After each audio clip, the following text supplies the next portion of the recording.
Good evening, resistors and truth seekers. Today is, it's not May, is it May? I don't even know what month it is. It is May. May the 24th to be precise, 2011. The world hasn't yet ended. We've got another year or so for that. But you're tuned in to the Wide Shut webcast on Resistance Radio. That's wideshut.co.uk and resistradio.com. Can I get a customary mic check? Because we know how microphones tend to not work randomly here on BTR, so give me a shout out in the chat. Not being too focused on the news this week. The start of my week was kind of plagued with bills and family problems and lots of boring stuff. I got summons to court for council tax. I won't be arresting a judge like some of those other folks, but I think I will be doing a show on council tax sometime in the future, because whether you're a free man or a lawful rebellion guy or whatever, there is actually some very dubious things going on with that, and I'd like to bring that to you at a later date. Finally started to make some more progress with my new 7/7 film, 7/7 in Question. There was a couple of months there where I'd just sit down and get ready to do it, and then I'd stare at the blank page and nothing would come out of my mind.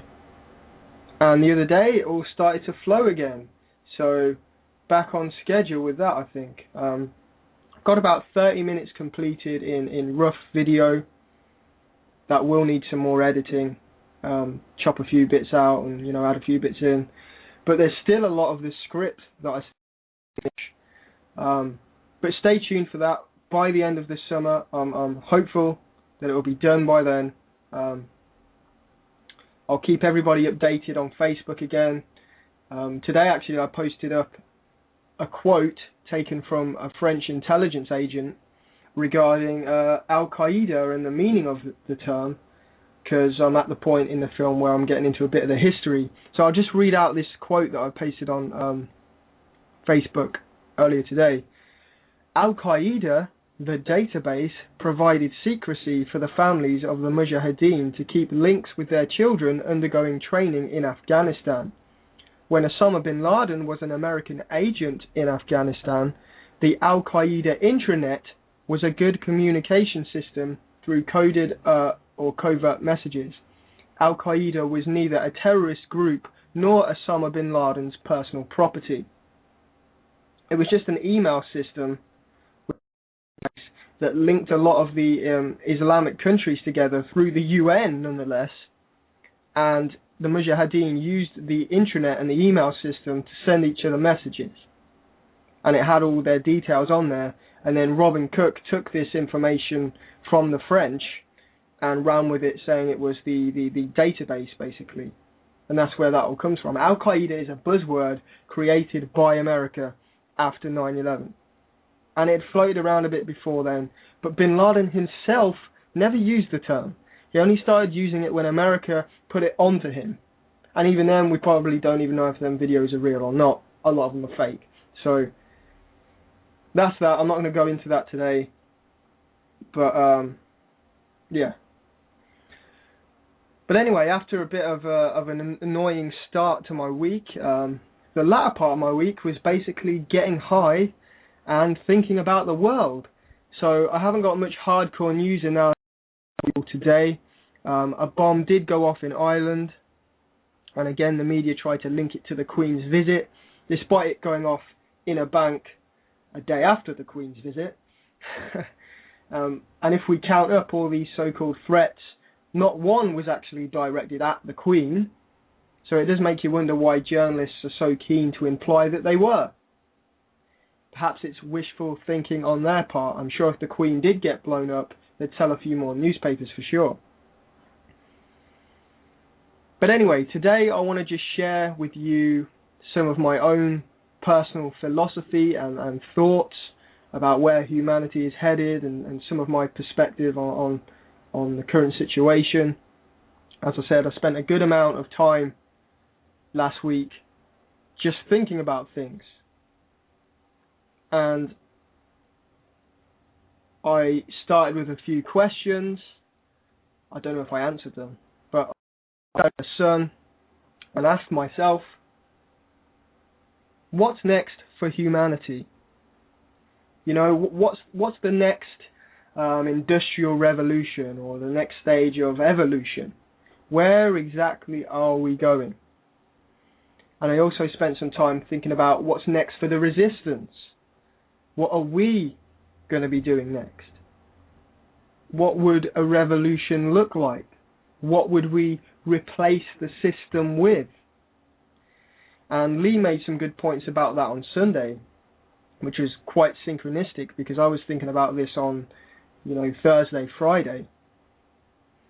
So I was basically sitting in the sun, smoking some Jack Herer. That's the strain, not the man himself. I didn't dig up his grave or anything. I know there's some tales of people smoking their friends' ashes and stuff, but no, I was smoking a normal marijuana plant. Yeah, so there's just some points that I want to raise with people today. They're not necessarily new. There's nothing new under the sun. I think I've talked about a lot of this already, and other hosts, Cookie, etc., have similar opinions, and have talked about some of these things. Other researchers, other famous researchers as well. But I think it's worth going over it all from my specific filter to perhaps add a different dimension to it all. So, on this topic of human evolution, what's next? Are there any cases of people growing a third leg? I know some people might claim they've got a third leg, but or can some of us breathe underwater now? Are there any signs of evolution happening? Well, not from what biologically, we're pretty much the same shell that we were thousands of years ago. What's been evolving is our mind, our consciousness, our creativity, our ability to invent, and our ability to destroy. But we've been building and we've been creating rather than biologically growing, if that makes sense. Instead of mating with the best swimmers, so eventually humanity can swim better, we've invented scuba diving equipment. If you see what I'm saying. And a long story short, I came to the conclusion that, it's not really my conclusion, we're already there really, but technology is this next wave of human evolution. It has been going on for years now, but it's not biological. It's not a that's happened physically that we can see. We didn't sprout another finger. It's a process we've imagined and then created outside of us to aid our evolution. It's like we've made little add-ons to our human shells to make us more efficient and allow us to do things that would ordinarily take millions of years in the traditional sense of evolution.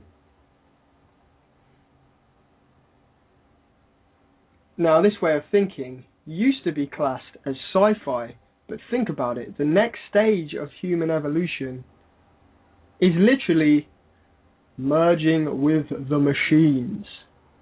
And that just sounds hokey. Skynet.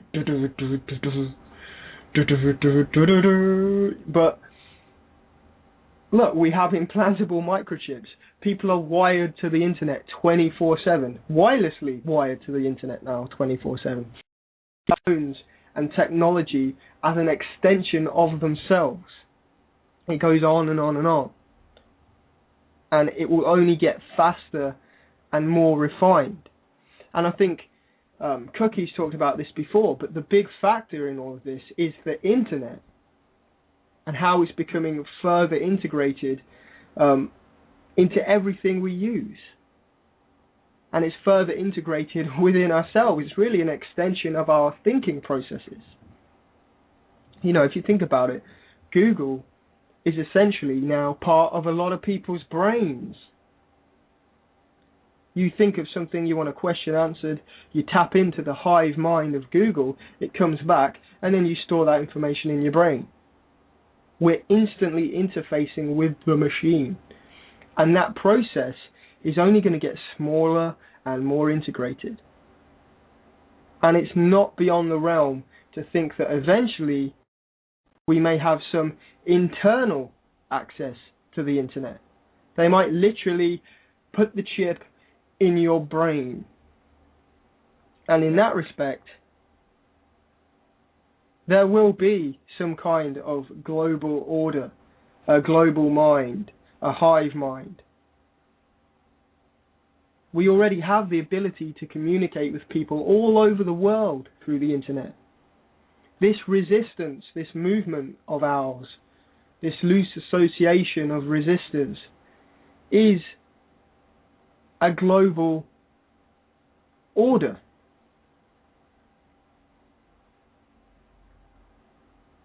I wouldn't have a clue what's going on around the world without the internet.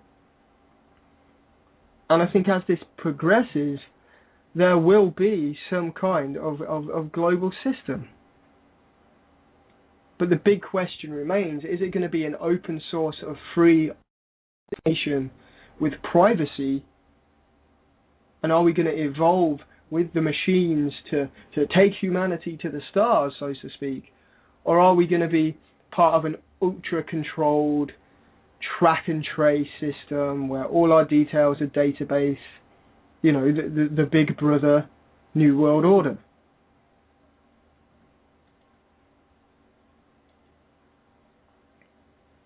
I don't think there's anything necessarily wrong with humanity recognizing that we're one species and learning to respect each other through the global information and sharing of that information. I don't think there's necessarily a problem with being part of one universal system and coming together in harmony. We all affect each other whether we like it or not. We are all one, so to speak, without trying to come off as New Agey. And yeah, that is an idealized perspective. But you get what I'm saying. Not every concept of global order is a bad thing. It's only bad when you've got tyrants at the helm forcing people together through violence and deception, and who will ultimately control the system as dictators. Now, in one of my altered states of mind, I drew up a little diagram to kind of illustrate what I'm saying. I can't really show you it, I might put it on the video, but there's an arrow pointing to the left, and that's labeled global freedom, and there's an arrow pointing to the right, and that's labeled global slavery. And underneath these two arrows, there's a central heading listed as technology and flow of information. See, we can go either way. We can go left to global freedom or right to global slavery, but the technology and flow of information is going to be what takes us there. Look how much technology has helped us. I'm not always too, I don't always agree with this whole nature thing. Technology is not evil. The medical industry is evil. But what I'm saying is the concept of helping people through medicine isn't. People with their legs hanging off, we can now save them because of technology. Look how the internet and video cameras have allowed us to document all of the world's corruption and truly go back and reassess history. Look how we can learn about other people and learn about what they're going through all over the world. I think that's one of the big pluses for technology. It's helped us expose and document the corruption. I believe if another 9/11 happened tomorrow, we'd at least have all the information at the drop of a hat that we need to expose it. Because everybody's on the ball now and we're all connected. You know, we no longer have Bob from Mobile, Alabama, whose only understanding of the world is that there's a local store and a bar down the street. Bob can now go online and see that Dave from Japan on YouTube likes singing with his cat. It connects people. It broadens people's horizons. If Bob's inclined, he might search out some information about 9/11, and the ball gets rolling. Always look at funny cats on YouTube.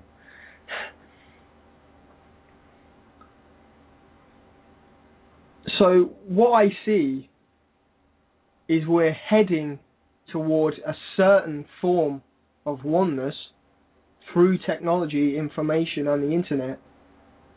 But is that going to be an open source of information, global awareness of everything, where technology truly helps us evolve? Or is it going to be a tightly controlled, where the information is blocked and censored, where technology is used to imprison us, to spy on us, to harm us? That's well on its way. If we carry on the way we're going, then yeah, it is going to be a big brother state with humanless drones. We're going to be humanless if this goes any further. And just synchronicities, after these thoughts started, swirling around my head, a couple of days later, Arjan sent me a video about the rise in technology. And then the other day on BBC, Adam Curtis came out with a new series of documentaries looking at technology. This is don't want to steal Cookie's term, but the meme. There's a meme going on here. And if you haven't seen that Adam Curtis film, can't remember the name of it. It's on my YouTube. If you're on my not my YouTube, my Facebook rather. If you're on there, just scroll down and there's a link to it. And it gets into the theories of Ayn Rand, who many people claim is a Luciferian. Many people claim that many people are Luciferians, but in the sense that, from what I can gather, she pushed for the idea that man needs to pursue their own personal greed, no matter what, to what extent. It's a selfish thing. That's all humanity is. We're just out for ourselves, and that's fine, and we should allow that to happen. And interestingly, former Federal Reserve Chairman Alan Greenspan was a student of this Rand lady. But Curtis got into this idea that if we reach a certain level of technology and autonomy, a new order, a new balance will be created where the machines keep everything in check and people are free to pursue their own goals, selfish or not. They're free to pursue whatever they want, and life continues within the paradigm laid out by the machines. And I don't know if anybody else who watched that got the same feeling as I did, but I almost got the sense that it was a Venus Project type of philosophy where technology kind of takes care of things and creates this perhaps not equal, but creates this paradigm that we work within, but the machines are the ones that ultimately limit what the paradigm is.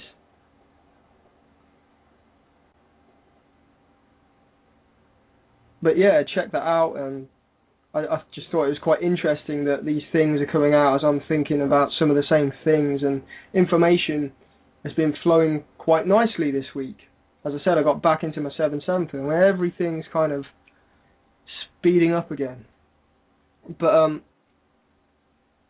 on this point of technology, I think we are headed more towards the Big Brother system rather than this wonderful open utopia where we know everything and understand everything, and we care about each other, and we're going to the Big Brother system. I think that's quite obvious. And I think that reason is because as a species, we're not evolved enough spiritually to take on the responsibility of having all of this technology and power. There was a quote that I read out to everyone a few months back, just at the end of one of my shows randomly. I'll read it out again. Man needs a form of inner religion or spirituality in order to maintain a moral compass, because if he thinks science is all there is, he will attempt to be a god himself, the very thing he says doesn't exist. And you draw many things out of that little sentence there. It means more to me now than when I first sort of wrote it, but on a basic level, I think we haven't addressed the psychological reasons for the bad things in the world, for evil. We haven't addressed the psychological reasons that cause these tyrants who may abuse the technology to come to power. We're not mature enough psychologically to handle this amount of technology. We're just crazy kids going nuts with all this stuff. We make atomic weapons, we database people, we play God.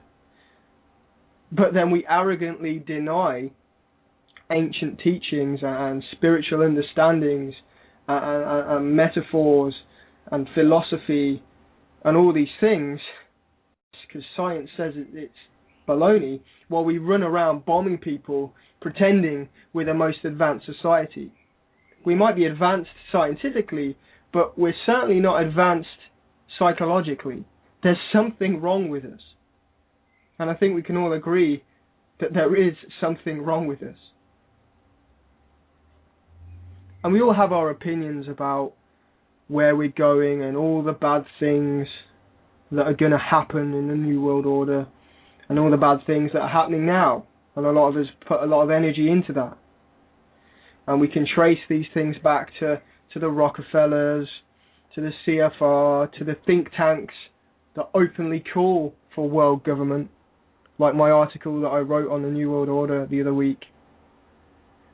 We can trace the money system to the Rothschilds and the other banksters. But we very rarely ask why. Why are we being led into a new world order? Why do they want that? Okay, so you may say it's because they want global power. And I've said it before, it may be because they're deluded and actually think they're building a utopia and it has nothing to do with global power. But either way, that doesn't get to the bottom of why they think whatever they think. He thinks that, she thinks that, he thinks that, she... But understand what I'm saying. We don't get to the causes of their actions.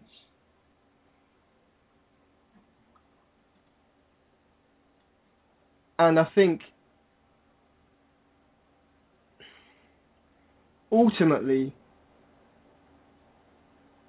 it boils down to some kind of psychological reason that we don't yet fully understand. The last few weeks I've been talking about why people and the media reject evidence of 9/11 being an inside job. It's not a factual reason. All the information's out there. It's a psychological reason. People put up a barrier to remain within their paradigm because they don't want that shock to the system. They're comfortable somewhat. Well, I want to know why the elite are wired in such a way. I want to know why their psyche is so broken. They have such a mental illness that they could create this suffering around the globe, that they could be so left-brain and controlling and psychopathic that they could kill 1 million Iraqis at the drop of a hat, and then sit there during an inquiry live on TV and lie about it, like our good friend Mr. Blair. I think the reason why, as a movement, we're not winning is because we don't actually know our enemy. We don't really know why they're doing it. We can call them Satanists or aliens or whatever. That may be a cop-out. And even if they are Satanists or have alien genes, that's still not why they're doing it. That's not the psychological consciousness level of why they're doing it. Something's been jumbled up in there somewhere. And the more I think about it, the more I come to the conclusion that we're just as much involved in this as they are. They're the symptoms of something deeper that's wrong with the human mind, human nature, if you will. Call it Jung's collective unconscious or Freud's subconscious, but something in there is wrong with us. You know, no other creature in the world exhibits our kind of behavior, our kind of murderous, destructive behavior. Some animals kill each other or whatever, but it's not out of joy and just lust or whatever. It's because of survival or their instincts. Humans are unique in that respect.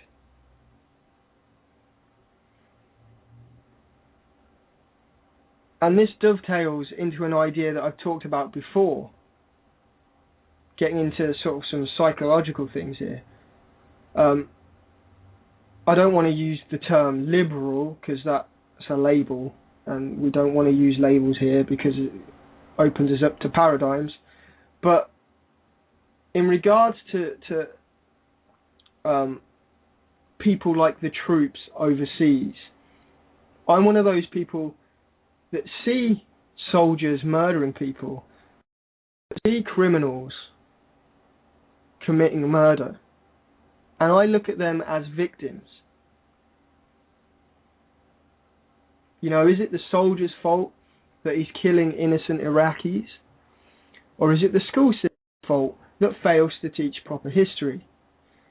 Or that allows recruiters onto campus to brainwash the kids while they're at school? Or the entertainment industry that glorifies war? Or parents and media that promote war as heroicism and patriotic? The soldier is a victim. And there are differing degrees and reasons why each person joins the army. It's not all about being a hero and for the country. But I still think all soldiers are victims of some kind of psychological programming. If they're just psychopaths, then that is mental illness.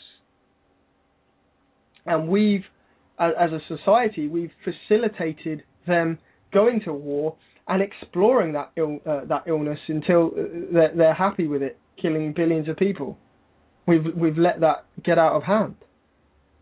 If certain soldiers are doing it for money, to feed their family, then maybe we should be looking at the money system that created that thought in their mind that they needed to go and do that.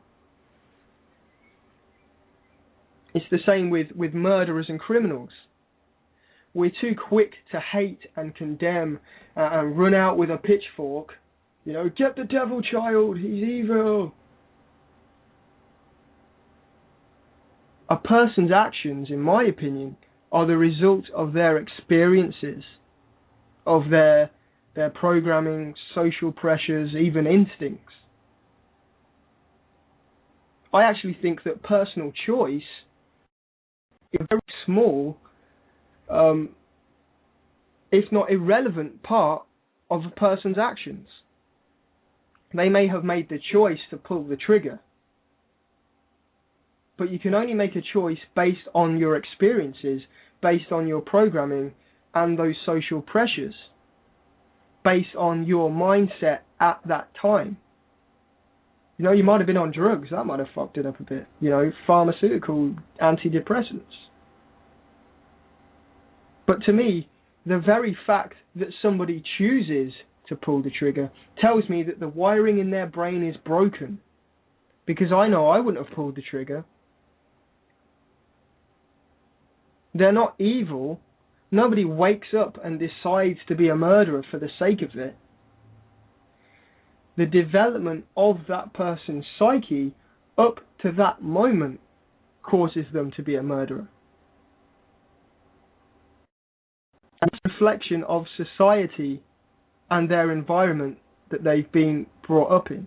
And people don't want to accept that. You know, it's easy to point the finger. It's easy to say that paedophiles need to be hanged and castrated and thrown in the Thames. And I'm not trying to be high and mighty here.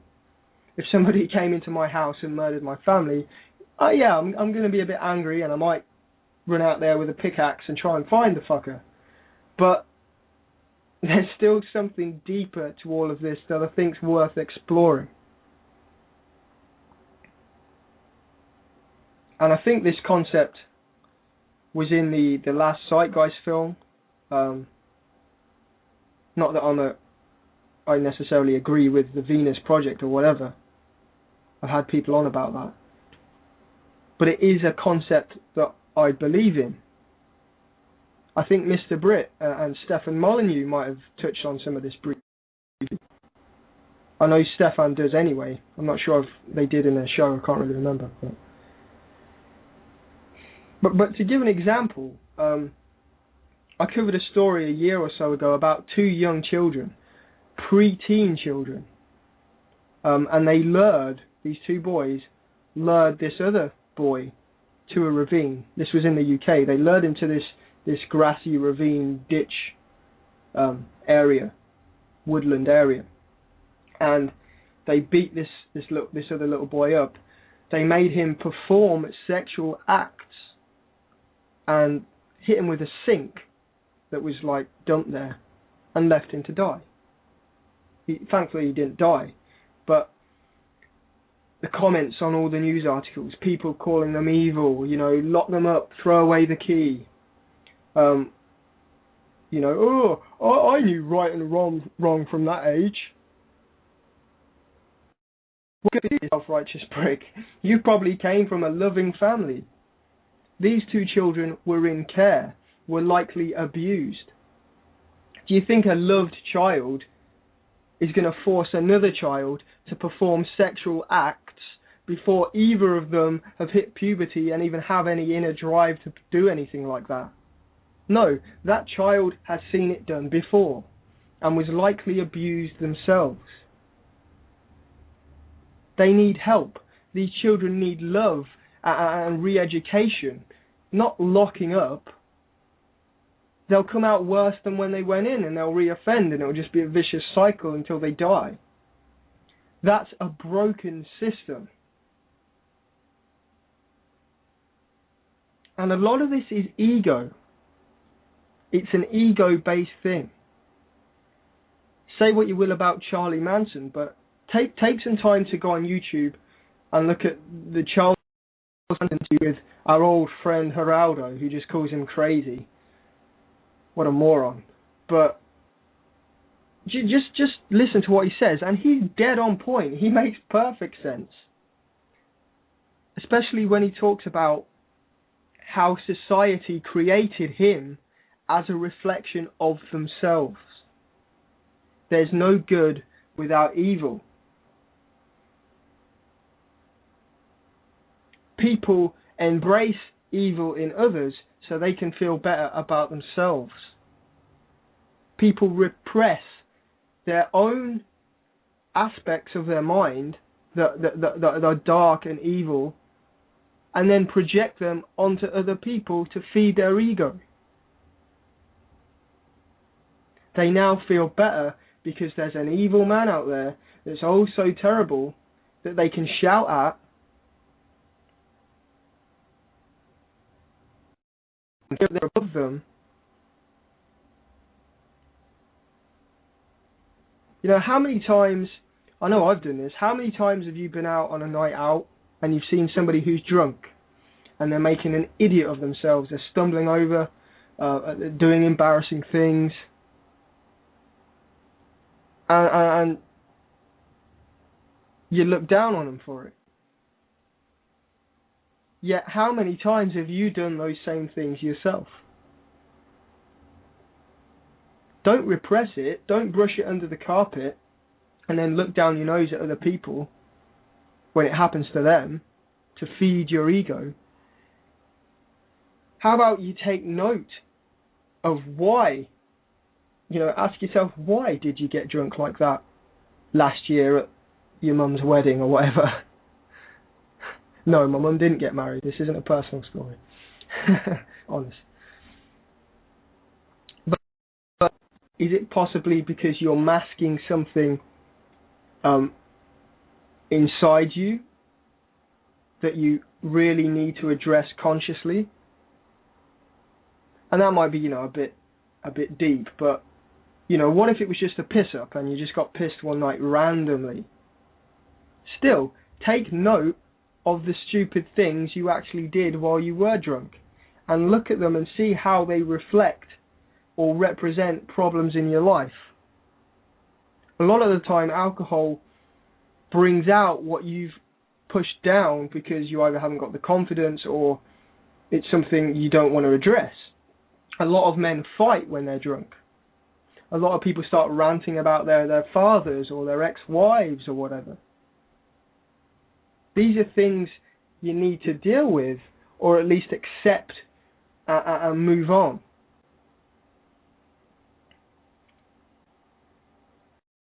So I'm off on a bit of a tangent there. To bring it back round, we can't approach the elite and the New World Order from a perspective of hate or a perspective of us versus them. They are a reflection of us, of the global consciousness or psyche. We can't approach it from ignorance of why they're doing it, of ignorance of their condition, because they suffer from a condition.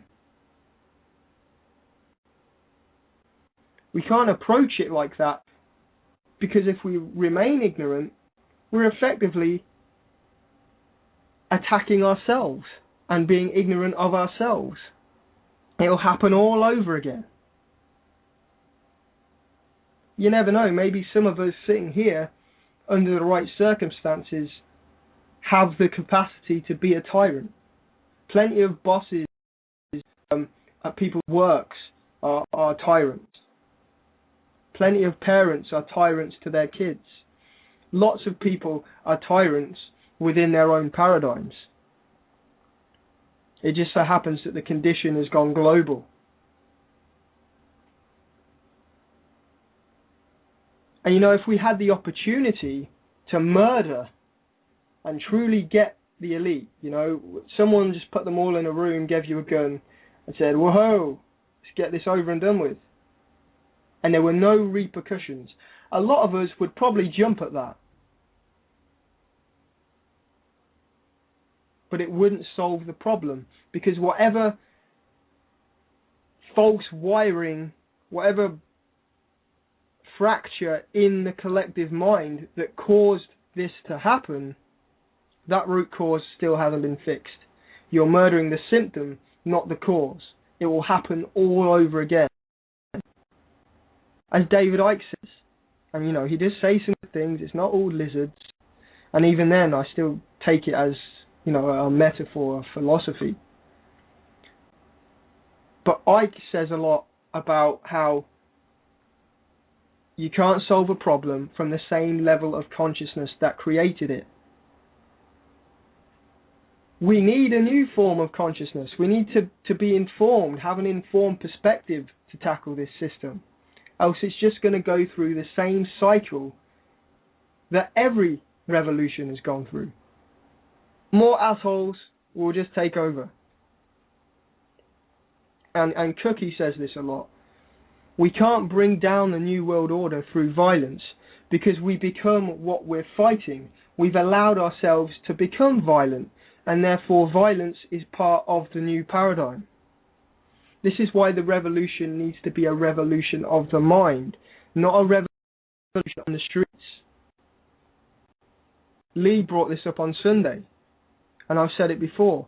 If all the truthers got together tomorrow and marched in London and brought down Parliament and froze the economy and we rounded up all of the elite, what do you think would happen? Would we have freedom? Well, firstly, you'd have to deal with millions of non-truthers who have no idea what the hell you're doing. And they'd start attacking us. Well, would we attack them back? Would we restrain them or put them in prison until they accept our ideas, till they accept that the New World Order was being built? That's where a violent revolution leads. It would be utter chaos, and we'd be forcing our ideas onto others, which is the exact same thing that's happening now. They're forcing the New World Order system all over the globe. We need an organic awakening of ideas and perspectives, and that takes a lot of time, and I actually think we're only at the start of this. And I'm not perfect, folks. I'm not trying to be all high and mighty. I'm not perfect, and I think that might be one of the central points. I'm not perfect. I've got my own baggage. You're not perfect. Everyone in the chat room is not perfect. How the hell do we build a perfect world if we ourselves aren't perfect? You know, we can moan about the banking system, but how many of us have actually made steps to withdraw ourselves from the banking system? We can moan about food and GMOs and supermarkets taking over, but how many of us actually know how to grow our own food? And I know some of us do, but as a whole, how many of us really know how to grow our own food in this world?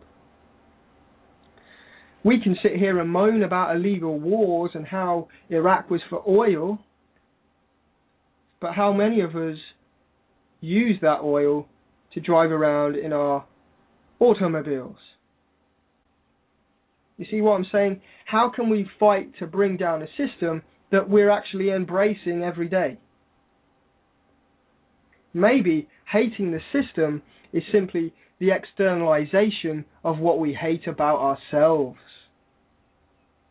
Maybe it's easy for us, maybe it's easier for us to rally against the New World Order because we don't want to face ourselves and our own responsibility for it.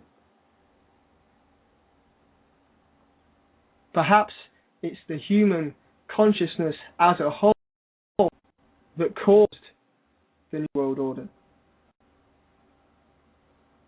And this is something that I've really started to understand over the last week.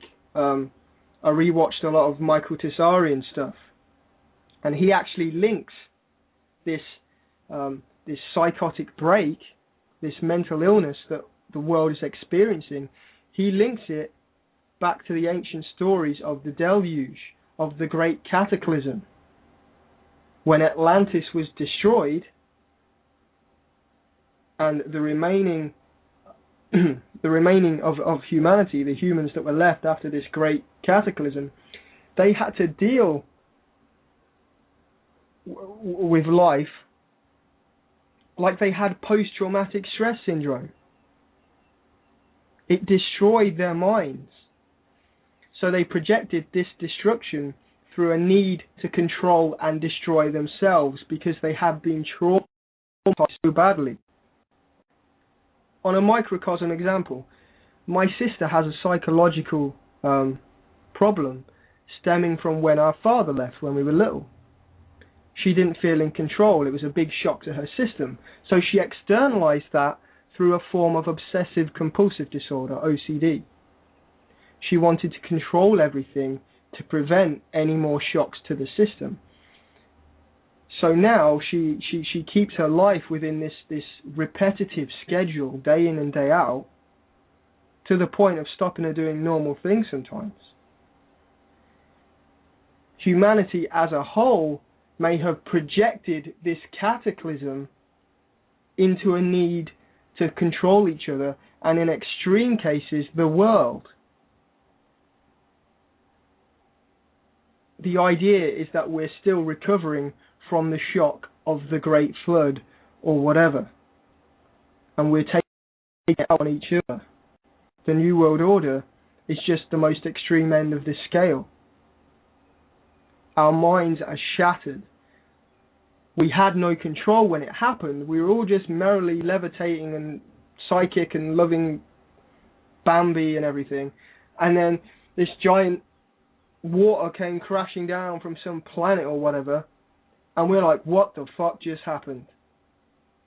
We were traumatized. So now we try and control everything. And we're almost recreating the cataclysm over and over again.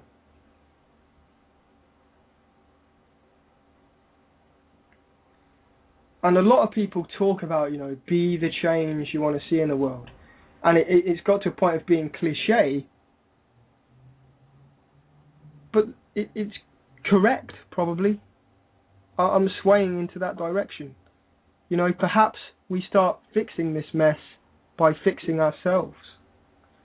If everyone began growing their own food, stopped using oil, made their own clothes, or got other people that could make clothes and traded with them, if we took every step to limit our use of fiat currency, if every truther worked on their own personality and psychological baggage and demons, if every truther, when interacting with that person you don't like and you get all frustrated, if every truther decided instead to ask themselves, why is that person acting that way, and looking at them as a victim, or flipping it the other way, why do you feel that way about that person? What is it about you that makes you dislike them? We've got to have a new way of thinking about things. And I think if we started to apply it, we might actually get somewhere. We can't bring down a new world order if we're just ignorant fools ourselves. But a lot of us like to put all of our anger and frustration into what's out there rather than what's, in here within us. And I'm not saying don't protest, don't spread awareness, don't get drunk or whatever. I'm not saying don't get angry from time to time at fucking morons like Blair. Who the hell is Blair? But I also think we need to stop this arrogance, as if we know how we're going to fix the system. Maybe we need to start fixing ourselves. And an example of that arrogance, or of truthers, and I'm guilty of this myself all the time, is when we argue with other people. We call other people sheep and shills and whatever. Really, that's an ego thing, that's just being selfish, and I think we all know that. If we're truly approaching this from a mindset where we want to help other people, no matter who they are, getting angry about stuff and getting into heated arguments and defending your position to the point of creating an enemy or somebody that's never going to look into this again because you've just rubbed them up the wrong way, is counterproductive. Study the person you want to wake up and then approach them in a way that suits them. Don't scream, 9/11's an inside job, you're an idiot, everyone knows that. How jet fuel, doesn't burn it, blah, blah, blah. See, I'm right, you're wrong. You're a moron. Be more tactful about it. Another thing I see is how we let our egos trick us into getting like a buzz out of being right.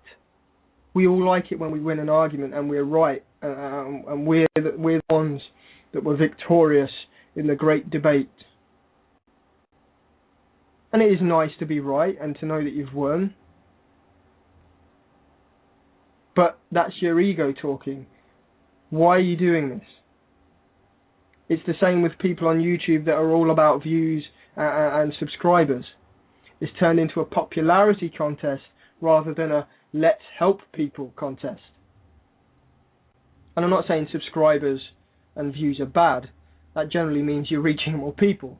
But some people go out of their way just for the subscribers rather than the information. And if you're in that mindset, which I've been in at times, you know, you may as well just be a mortgage salesman marveling over how many people you've buying a mortgage. In some ways, we're more arrogant because we have this inflated sense that we're helping the world and that we're better than other people because we're working to fight the New World Order. That gives us an excuse. Gloating over something we do is just the same as gloating over how many mortgages you've sold. You know, look into charities. The amount of people that are self-righteous in charity work. You know, they're stroking their ego. It's not because they truly care about it. But I'm kind of got off track there. So, where am I going with all this? Well, I think we're actually at the very early stages of the awakening. And I mentioned that a few weeks ago, after experiencing the royal wedding and the Bin Laden psyop and everything, most people are still asleep. We're at the very beginning.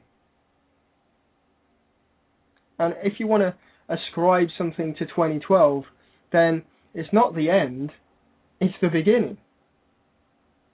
It's the beginning of us finally starting to make a difference. Finally getting the ball rolling in the right direction. Not violence this time. Not ignorance this time. This time it's going to be peaceful. This time we're going to understand our motives and we're going to understand ourselves.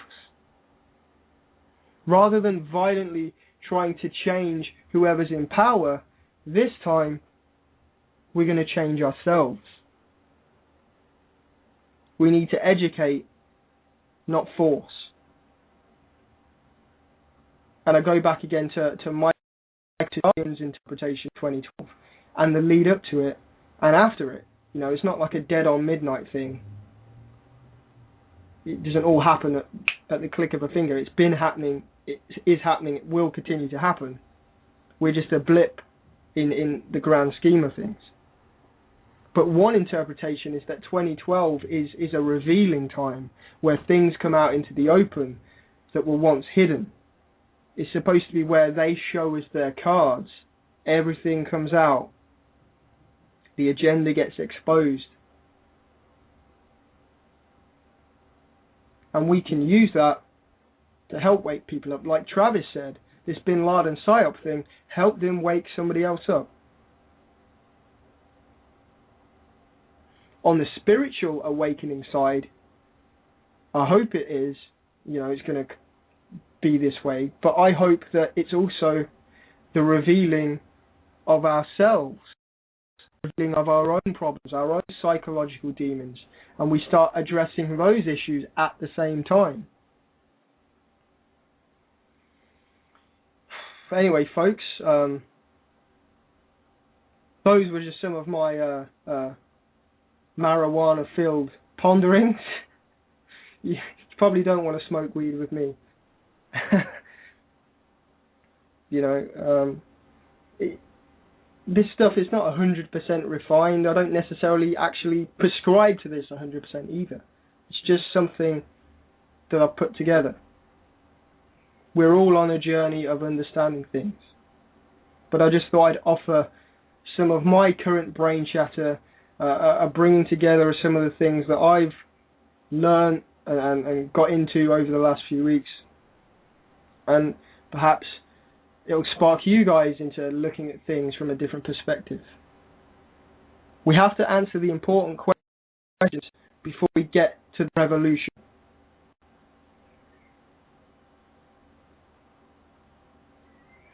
And as I said back on my batshit crazy episode, about lucid dreaming and some of the more out there experiences that I've encountered, even in the way we tackle this information, we've got to find the right mental balance between left and right. It can't always be a news show. It can't always be a factual show.